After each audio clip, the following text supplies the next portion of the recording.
मोशे आणि अहरोन यांनी फारोला सांगितलं, हं. इस्रायलाचा देव असं म्हणतो की तू त्याच्या लोकांना जाऊ द्यावस, नाहीतर तुझ्यासोबत वाईट गोष्टी घडतील. परंतु फारो ऐकायला तयार नव्हता. म्हणून देवानं इजिप्तमधील सर्व पाण्याचं रक्त केलं.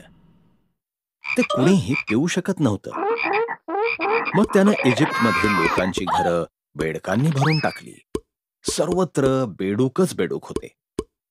तरीही फारो ऐकायला तयार नव्हता.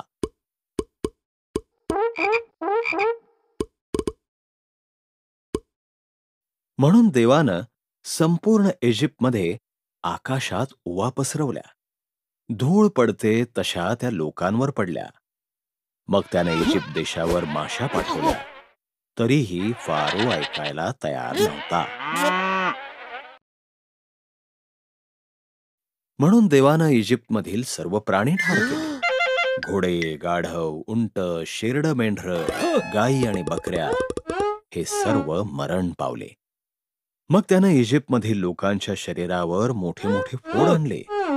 तरीही फारोनं ऐकलं नाही. इजिप्तमधील शेतातल्या पिकांचा नाश करण्यासाठी देवानं गारपीट पाठवली. त्यांचे गहू आणि जवस यांचा नाश झाला. मग त्यानं जी फळझाडं उरली त्यांचा नाश करण्यासाठी टोळधाड पाठवली. तरीही फारो ऐकायला तयार नव्हता.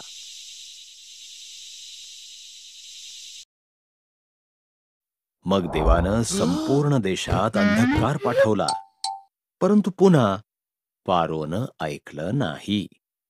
देव म्हणाला, इजिप्तमधील प्रत्येक प्रथम जन्मलेला पुत्र आणि प्राण्यांचेही प्रथम वत्स मी ठार करणार.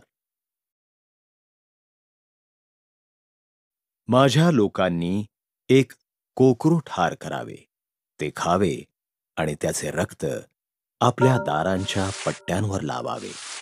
मी ते रक्त पाहीन आणि त्यांची घरं ओलांडून पुढे जाईन. त्या घरातील मुलं मरणार नाहीत.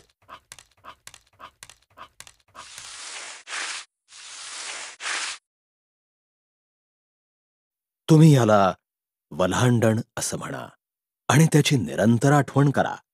इस्रायली लोकांनी देवाचं आज्ञापालन केलं. परंतु इजिप्तमधील प्रथम जन्मलेले पुत्र मरण पावले. फारोचा पुत्र देखील. शेवटी फारोनं ऐकलं आणि सगळ्या इस्रायली लोकांना जाऊ दिलं.